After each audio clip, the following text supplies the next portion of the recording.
யோசிச்சு பாருங்க. திடீர்னு ஒரு நாள் அமெரிக்கா வெனிசுலா மேல ராணுவ தாக்குதல் நடத்தினா எப்படி இருக்கும்? 2026ல அப்படி ஒரு கற்பனையான சம்பவம் நடக்குது. ஆனா அது உலகத்தையே உலுக்கிருச்சு. வாங்க அதுக்கு பின்னாடி என்ன இருக்குன்னு ஆழமா அலசி பார்க்கலாம். ஜான்வரி 3, 2026 அந்த ராத்திரியில தான் எல்லாம் ஆரம்பிச்சது.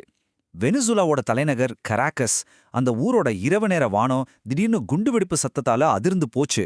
ஒரே நிமிஷத்துல முழு உலகத்தோட கவனமும் அங்கே திரும்புச்சு. அவ்வளோ அதிர்ச்சியான ஒரு தாக்குதல் அது. சரி, அன்னைக்கு ராத்திரி கரெக்டா என்னதான் நடந்துச்சு? அமெரிக்காவோட இந்த அதிரடி ஆபரேஷன்ல என்னென்ன முக்கியமா நடந்துச்சுன்னு இப்ப பார்க்கலாம். இது ஏதோ கண்ணை மூடிட்டு நடத்தின தாக்குதல் கிடையாது. பாருங்க, கராக்கஸ், லா கார்லோடா ஏர்பேஸ், ஃபோர்த்தே தியோனா மிலிட்டரி காம்ப்ளெக்ஸ்னு ரொம்ப ரொம்ப முக்கியமான இடங்களா பார்த்து குறி வச்சு தாக்கியிருக்காங்க. இதுல இருந்தே தெரியுது இது எவ்வளவு பக்காவா பிளான் பண்ண ஒரு ஆபரேஷன்னு. அதிகாலை 2 மணி இருக்கும்.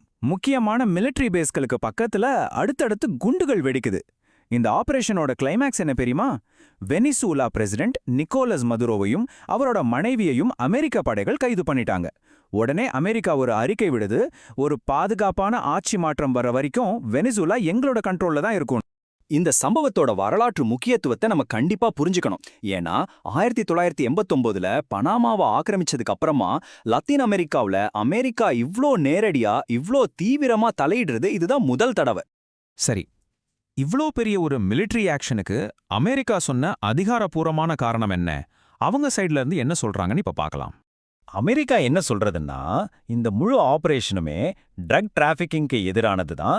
எங்களோட நேஷனல் செக்யூரிட்டிக்காக தான் இதை செஞ்சோம், அதுக்காக தான் படைகளை அனுப்பணும்னு சொல்றாங்க. அப்ப அமெரிக்காவோட பிரசிடென்ட்டா இருந்த டொனால்ட் ட்ரம்ப் மதுரோவோட ஆட்சியை ஒரு நார்கோ டெரரிஸ்ட் நிறுவனம்னு சொன்னார். அமெரிக்காவுக்குள்ள வர்ற ட்ரக்ஸ்க்கெல்லாம் அவங்க தான் முழு காரணம்னு நேரடியாவே குற்றம் சாட்டினார். அவங்களோட வாதத்துல சில முக்கியமான பாயிண்ட்ஸ் இருந்துச்சு. பாருங்க, 2025ல ட்ரக் கடத்தல் படகுகள் மேல நாங்க தாக்குதல் நடத்தணும்னு சொன்னாங்க.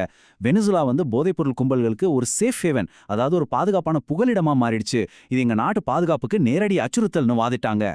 ஆனா இந்த மாதிரி ஒரு தாக்குதல் எல்லாம் திடீர்னு ஒரே நாள்ல நடக்காது இல்லையா? பல வருஷமா, ஏன் பல 10 வருஷமாவே 2 நாடுகளுக்கும் நடுவுல ஒரு புகைச்சல் இருந்துட்டே இருந்துச்சு. அதுதான் இதுக்கு உண்மையான காரணம். வாங்க அந்த ஹிஸ்டரியை கொஞ்சம் பார்க்கலாம். 2000கள்ல சாவேஸ், மதுரோ இவங்க ஆட்சியில சோஷலிஸ்ட் கொள்கைகள் வந்தப்பவே உறவுல விரிசல் விட ஆரம்பிச்சிடுச்சு. ஆனா 2019ல நிலைமை ரொம்பவே மோசமாச்சு. அமெரிக்கா தூதரக உறவுகளையே துண்டிச்சிட்டாங்க. அதுக்கப்புறம் தொடர்ந்து கடுமையான பொருளாதார தடைகள்.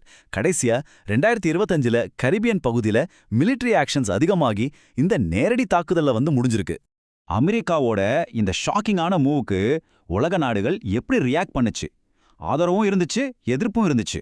உலகம் 2ஆ பிரிஞ்சு நின்னுச்சுன்னே சொல்லலாம். ஒரு பக்கம் பாத்தீங்கன்னா வெனிசுவேலா இத ஏகாதிபத்திய ஆக்கிரமிப்புன்னு கடுமையா கண்டிச்சது. பிரேசில் மாதிரியான நாடுகள் இது ஏத்துக்கவே முடியாத ஒரு எல்லை மீறல்னு சொன்னாங்க. ஆனா இன்னொரு பக்கம் சில அமெரிக்க அரசியல்வாதிகளும் மத்த லத்தீன் அமெரிக்க தலைவர்களும் இது ஒரு சர்வாதிகார ஆட்சிக்கு எதிரான சரியான நடவடிக்கைன்னு வரவேற்றாங்க. இந்த அரசியல் விவாதங்கள் எல்லாம் ஒரு பக்கம் இருக்கட்டும், இந்த தாக்குதல் சட்டப்படி சரியா தப்பாங்கிற ஒரு பெரிய கேள்வி எழுந்துச்சு. இது ஒரு பெரிய சட்ட ரீதியான சர்ச்சையவே கிளப்பி விட்டுச்சு. இப்போ நாம ரொம்ப முக்கியமான ஒரு கேள்விக்கு வரோம். இன்டர்நேஷனல் லாவை வச்சு பார்த்தா அமெரிக்காவோட இந்த தாக்குதலை நியாயப்படுத்த முடியுமா, முடியாதா? பெரிய பெரிய சட்ட வல்லுநர்கள் கிட்ட கேட்டா அவங்க பதில் முடியாதுங்கிறது தான். ஏன் தெரியுமா? ஏன்னா இது ஐநா சட்டத்தையே அப்பட்டமா மீறுது. தற்காப்புக்காக தாக்குறோன்னு சொல்றதுக்கு உடனடியா எந்த அச்சுறுத்தலும் இல்ல. ரொம்ப முக்கியமா ஐநா செக்யூரிட்டி கவுன்சில் கிட்ட இருந்தோ இல்ல அமெரிக்க காங்கிரஸ் கிட்ட இருந்தோ எந்த ஒரு முறையான அனுமதியும் வாங்காம இந்த தாக்குதல் நடந்திருக்கு.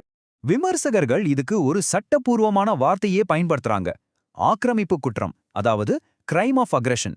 சிம்பிளா சொல்லணும்னா, ஒரு நாடு இன்னொரு நாடு மேல ராணுவத்தை வச்சு பெரிய அளவுல தாக்குதல் நடத்தினா அதுதான் சர்வதேச சட்டப்படி ஆக்கிரமிப்பு குற்றம். நிறைய பேரோட பார்வையில அமெரிக்கா செஞ்சது இதுக்கு ஒரு பெர்ஃபெக்ட் எக்ஸாம்பிள். சரி, இதோட உடனடி விளைவுகளை எல்லாம் விட்டுடுங்க. இதனால லாங் டேர்ம்ல என்னென்ன பாதிப்புகள் வரும்? இது உலக அளவுல எவ்வளவு ஆபத்தான ஒரு முன்னுதாரணத்தை ஏற்படுத்தியிருக்கு? நாம பார்க்குற இந்த ராணுவ அழிவுகளுக்கு பின்னாடி ஒரு பெரிய ஜியோ பொலிட்டிக்கல் ஷிஃப்ட் ஒளிஞ்சிருக்கு. இது ஒரு பகுதியோட பாதுகாப்பை மட்டும் பாதிக்கல, ஒட்டுமொத்த உலக ஒழுங்கையே கேள்விக்குள்ளாக்குது. அப்போ இந்த கற்பனையான சம்பவம் ஏன் இவ்வளோ முக்கியம்னு கேக்குறீங்களா? அதுக்கு சில காரணங்கள் இருக்கு. ஒன்னு, இதுக்கு பின்னாடி சொல்லப்படாத ஒரு நோக்கம் இருக்கலாம்.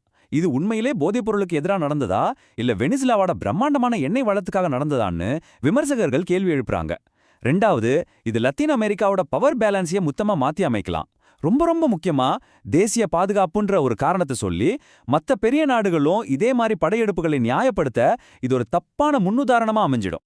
கடைசியா இந்த சம்பவம் நம்ம எல்லார்கிட்டயும் ரொம்ப ஆழமான ஒரு சங்கடமான கேள்வியை முன்வைக்குது.